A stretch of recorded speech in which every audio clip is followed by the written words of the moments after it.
হাসান পারভেজ পেশায় দিনমজুর হলেও প্রখর মেধাশক্তি আর ব্যতিক্রমী প্রতিভায় বদলেছেন নিজের ভাগ্য।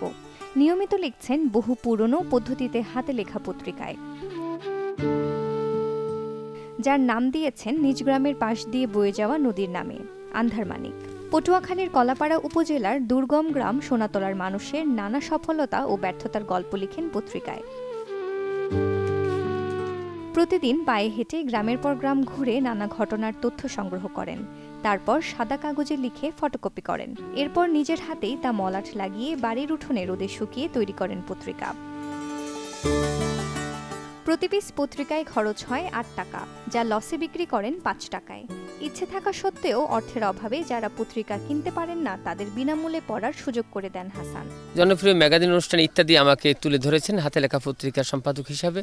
অজপাড়া গায়ে থেকে আমাকে তুলে নিয়ে দেখানো হলো এবং ইত্যাদি সহায়তায় আমি ২ লক্ষ টাকার সহায়তা পাই, যা দিয়ে আমি নিজে একটু বাড়ি করেছি। আমি ডিগ্রিতে অধ্যয়নরত, ইত্যাদি সহায়তা আমার লেখাপড়াটা চলছে। পত্রিকাটা আমি হাতে লিখে, এটার উৎস হলো যে আমার শ্রদ্ধেয় গুরু উপকূল অনুসন্ধানী সাংবাদিক জনাব রফিকুল ইসলাম মন্টু। আমার লেখালেখির ছোটোবেলা থেকে একটা ঝোঁক, তো আমি আমার লেখা কোনো পত্রিকা প্রকাশ করতে পারছিলাম না। কোনো মিডিয়া আমার পত্রিকা আমার লেখা নিচ্ছে না। আমি কবিতা লিখতাম, ছড়া লিখতাম, এগুলো নিচ্ছিল না। জীবনের যেমন স্টোরি তৈরি করতাম একটা মানুষের দিনমজুরির উপরে, সেগুলো কেউ পড়তো না। তো আমার স্যার বলল যে তুমি নিজেই একটা হাতে লেখো এবং তোমার গ্রামের মানুষের কাছে এই লেখাটা দাও, তারাই তোমার পাঠক হবে এবং তুমি লেখক, এখানেই তোমার একটা আত্মতৃপ্তিবোধ জাগবে। তো আমি প্রথম শুরু করলাম, তারপর দেখি যে না, অনেকে আমার লেখাটা পড়ে। শ্রমজীবী মানুষেরা, একজন গৃহিণী, সে আমার লেখা পড়লো।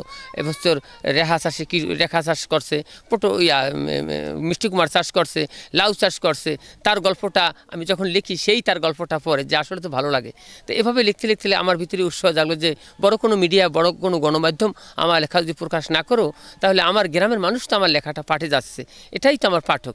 সেই থেকে আমার ভালো লাগা থেকে তো এভাবে আস্তে আস্তে ইনশাআল্লাহ সামনের দিকে এগিয়ে গেলাম। তারপর তো জনপ্রিয় ম্যাগাজিন অনুষ্ঠান ইত্যাদি আমাকে তুলে ধরলো, তারপর আমার পরিচিতি লাভ করলো। কোনো সরকারি সহায়তা আমাকে দেওয়া হয় নাই, আর কোনো এনজিও সংস্থা আমাকে সহায়তা করেনি। জনপ্রিয় ম্যাগাজিন অনুষ্ঠান ইত্যাদির মাধ্যমে আমি যা সহায়তা পেয়েছি, তবে হ্যাঁ, আমি আমার লেখায় যারা অসহায়, গরিব, দারিদ্র মানুষ, সরকারি সহায়তা তারা পেয়েছেন, এটাই আমার বড় আত্মতৃপ্তিবোধ। আমি নিজে ভালো আছি।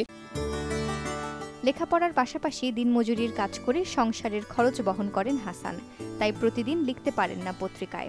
এজন্য প্রতি মাসে একবার পত্রিকা লিখে নিজেই পৌঁছে দেন এলাকাবাসীর হাতে। আমরা তো নামাজে যাচ্ছি, তখন ডেকে আমাকে সাথে এই পত্রিকাটা দিছে, এরকম তো আর কোথাও দেখি নাই। আগে দেখা যেত প্রিন্ট করে ছাপাইতো, আর এখন সে হাতে তুলে ধরতেছে, দেখে খুব মনোমুগ্ধকর। লেখার মাধুর্য আছে। ছোটোবেলায় লেখাপড়া করতো, মানে নাটক মাটক বহুত কিছু করতো, মানুষের দ্বারা যাইতো, লেখালেখি করতো।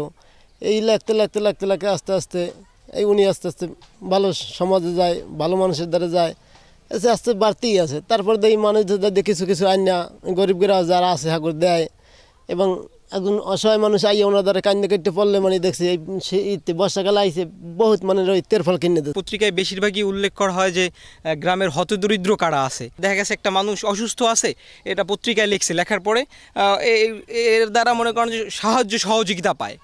এরপর হচ্ছে গিয়া মনে করেন যে একটা মানুষ ঘর নাই, থাকতে পারতেছে না, এটাও হাসান ভাই মনে করেন যে পত্রিকায় উল্লেখ করে যে আসলে এই মানুষটা এই অসহায় আছে।